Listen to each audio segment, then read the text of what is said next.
I'm not a lawyer, but it was day 90 in the YSL RICO trial, and Kenneth Copeland was still on the stand. His testimony went as good as you think it did. Also, a little bit of context before we get into it. Thus far, most of his testimony has been establishing his relationship to some of the co-defendants. And you can imagine all of that is going to come into play later when the 6 police interviews that he's done comes into play. But y'all know I'm not a lawyer. Do you have the same relationship with Young Thug since you left prison in 2019 as you had with him before you went to prison in 2015?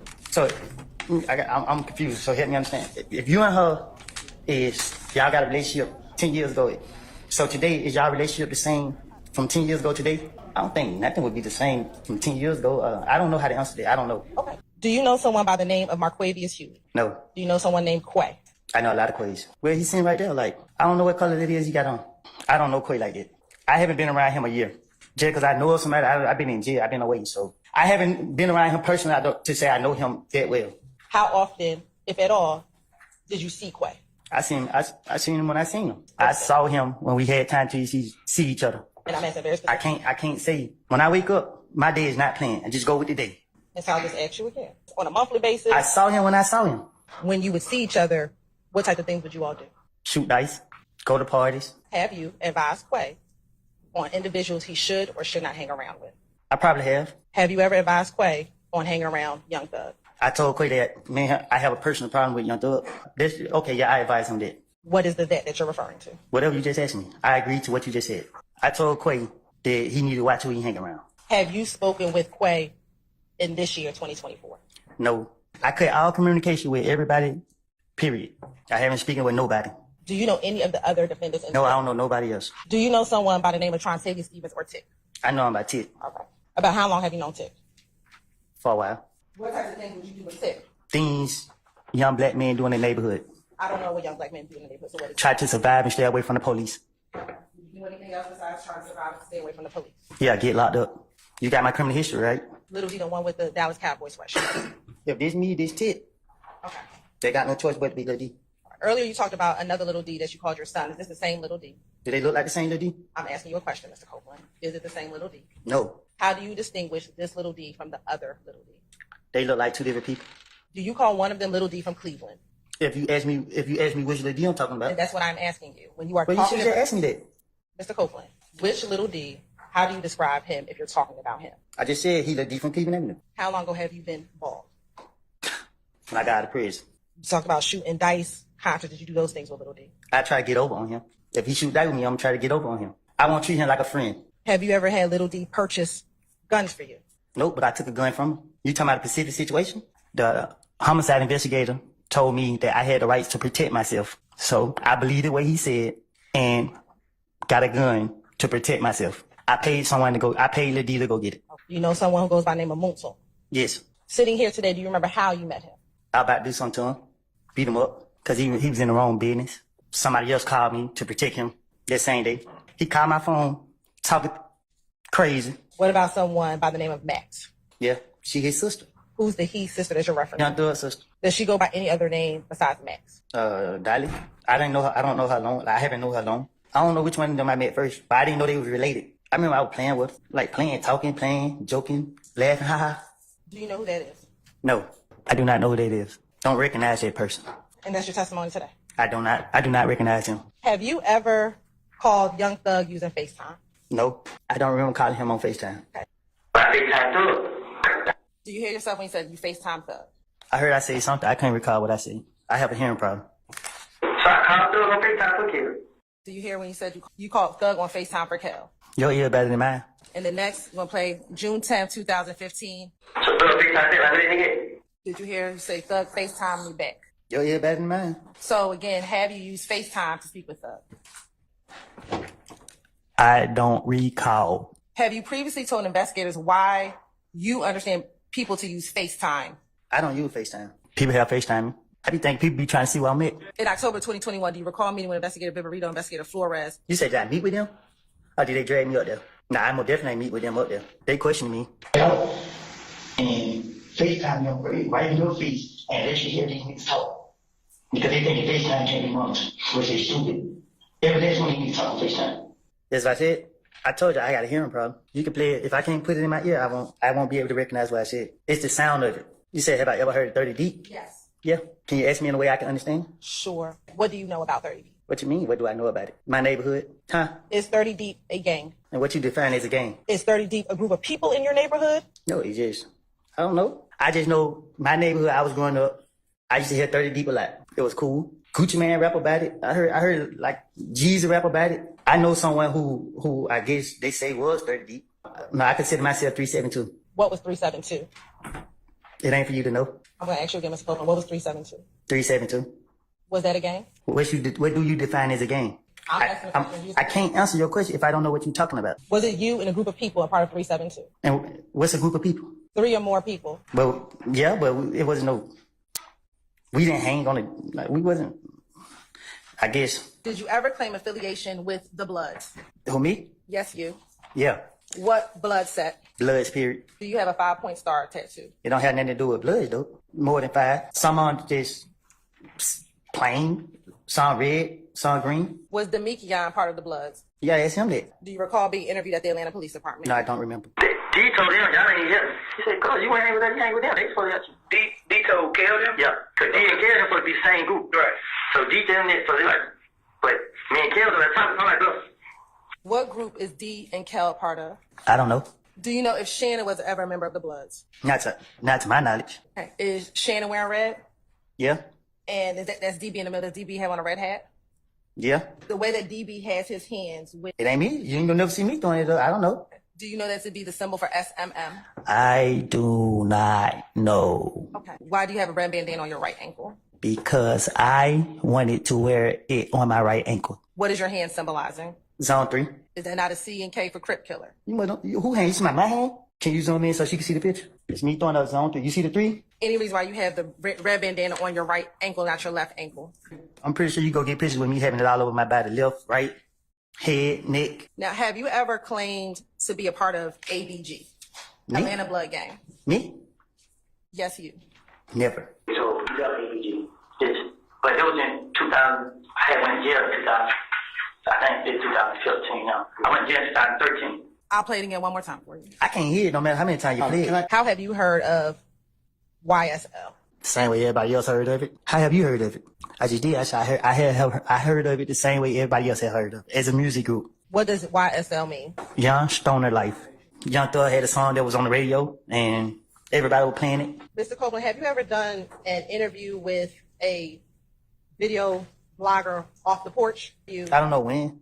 Do you recall them asking you about YSL and the fact that you talk about YSL a lot in your songs? And your response to them was gang? And you rap YSL a lot in your music. Gang. I responded game. You're saying you didn't say gang, you said game. Game. GAME is what you're saying that you said? Yeah, when he said why I said game. I'm trying to get into the music. And I was told I had to make people believe in me. So I was doing interviews trying to make people believe in me. I sent Young Thug my music and tried to convince him that I was trying to go the right way in life and do music. So, but you were never signed to the label? How could I say this? I had to convince that I was serious about the music. So if he didn't sign me, if somebody had the right amount of money, then that's where I was going to go. Why did you go to talk to Detective Thorpe? Because they called me because they said that my name was involved in the murder. Were you involved in the murder that they were calling you about? I think I told him I didn't do it. I don't know. All I remember was about that interview was he questioned me about, he called me down there because he said that everybody said I did this crime. I don't remember about nothing else that he discussed with me. The other thing that happened today was this. My attention, Mr. Weinstein, you filed a motion to recuse me. You filed an affidavit. The court's had an opportunity to read your motion. I've also had an opportunity to take a look at, because this issue comes up a fair bit. Basically, you can't file a motion to recuse for ruling that a trial judge makes, okay? And that's what you're doing in this particular situation. You're saying you don't like what I ruled upon. You're alleging some facts in an affidavit that support that decision. Because if that were the case, then no trial judge would be able to sit through a trial and give adverse rulings. So for the reasons set forth in Baptiste and other cases, I'm going to deny your motion to recuse on its face, okay? I disagree with your characterization that I filed a motion as a result of any ruling. No. Well, you did in your affidavit. I'm taking in your affidavit as face value, okay? All right? I'm not contesting where you got the information from. at least not yet. Yes. But I'm just saying that because it also encompasses that I made a ruling. And as a result of that, if I make a ruling and you don't like it, then every litigant will say, I want to recuse you, Judge Smith or Judge Glanville or Judge whoever. Okay. So part and parcel of it is that's why I'm making my ruling in this particular case. Remember, bias. I've got to do something extrajudicial, and in your particular, like I would have to say something about you or your clients or anything like that, which I would never do because I'm a steward of this particular process. So I understand what your objection is, or what your statement is in terms of your motion to recuse. I'm going to deny it. And I believe, Your Honor, that under Rule 25.3, that you have to cease acting right now. No, I don't. And that you can, if I can just finish, and then I promise, if I can just finish this. I believe you have to cease acting. I believe that under 25.3, you have to look at the timeliness of the motion, and you have to look at the sufficiency of the affidavit. I do not believe that you are permitted to just simply deny without taking those steps. Is that it? Yes, it is, Your Honor. Okay. All right. So noted. Are you denying at this point? I'm still denying your motion. Okay. Will you grant a certificate of immediate review? No, sir. Because no, sir. If you grant that certificate, you're always talking about how the appellate court. No, because if I grant the certificate, it stops the case. Okay. I don't agree. And I'm not going to do that. I don't believe it stops the case. I'm not going to do that. And if you can appeal it at the end of the case. If I'm wrong, I'm wrong. Hey, I'll live by it. But aren't you interested in removing the cloud that's hanging over the case right now, Your Honor? Sir, I'd be real careful about what you're pleading at this point in time, what you're stating to the court. I just, as a matter of professional responsibility, remember, we haven't nugged out all of the issues involved in that affidavit. And I would be very careful if I were you, because you have some professional responsibility obligations individually and to this court. And so I would just leave it at that respectfully. I don't want to get into an argument with you about that, but I would just tell you that, tread lightly, okay, in terms of that at this point. I understand, Your Honor, and I believe that the certificate of immediate review would be in the interest of the court. I'm not going to do that. Would you make factual findings regarding? I am not at this point in time going to deny the motion. Okay. I believe that's an error, Your Honor. All right. Okay. Thank you, sir. Thank you. All right. Can we call Mr. Copeland now, please? So this is the motion, and it basically goes through what happened on Friday, highlighting that Kenneth Copeland is a central figure, perhaps the central figure to the state's case, and of course that he pled the fifth on Friday and was subsequently incarcerated. Weinstein then goes through the defense team learning about the ex-parte meeting with the judge, investigators, and the DA, and what specific things are alleged to have been said or done in that meeting. So let's go through those. And again, this is all according to the affidavit that was filed by Doug Weinstein, which says, in the meeting, Kenneth Copeland said he would invoke his Fifth Amendment rights and not testify. He said he would sit in jail for 2 years rather than testify. Glanville, the judge, then informed Kenneth Copeland that he could be incarcerated until additional defendants were tried, not just the 6 who are currently on trial. And this also ties to the next statement I'm about to give, which basically says that for all of the defendants who were severed from this case, or even the defendants who were on run and captured later, the judge and DA allegedly is telling Kenneth Copeland that he was going to have to sit in jail until all of those people's trials were over. So remember this guy or Pee Wee Roscoe, who was just captured this year? They told Kenneth Copeland he would sit in jail until all of their trials were also over. Next, ADA Love or Hilton informed Kenneth Copeland that there were over a dozen defendants who were left to try. Then it says, following the above coercive actions by Judge Glanville in conjunction with one or more attorneys, Kenneth Copeland stated at the meeting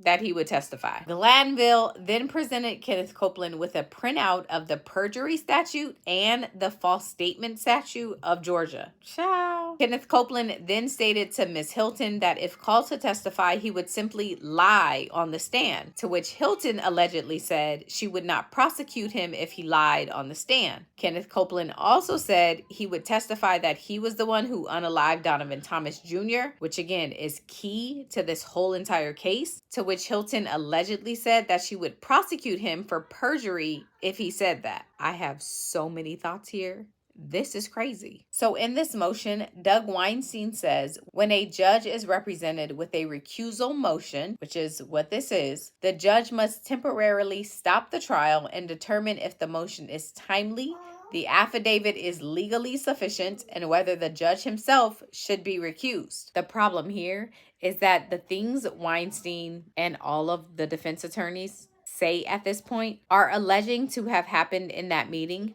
must be assumed to be true. And if that's the case, they violate the defendant's constitutional rights to due process and a fair trial. The motion then goes on to state that the defendants were not provided notice of the hearing either before, during, or after. And even if they were provided notice, the defendants should have been afforded an opportunity to attend any hearing where a sworn witness, Kenneth Copeland, in a critical stage of trial was being coerced to testify. And therefore, the only logical conclusion that you can draw from what happened with this whole ex parte meeting is that the meeting was to harass and intimidate Kenneth Copeland, the state's key witness, into testifying. So Doug Weinstein ends his motion saying that if it is denied, he is requesting a certificate of immediate review, basically asking that if Judge Glanville denies his request for a recusal, that the next highest court should be able to review and make a decision on this motion. But as you saw, Judge Glanville denied both of those cases. I'm going to deny your motion to recuse on its face, okay? So, moving on to Brian Steele. First, let's talk about how Brian Steele's wife is also an accomplished attorney and filed an emergency motion for Brian Steele to get a bond with the Georgia Court of Appeals. That court then transferred over to the Supreme Court, and Brian Steele's bond was granted. He does not have to do jail weekends, and he will not be cellmates with Young Thug. So, you can keep your hashtag Free Brian Steele shirts, because the man is free. We'll see what happens tomorrow.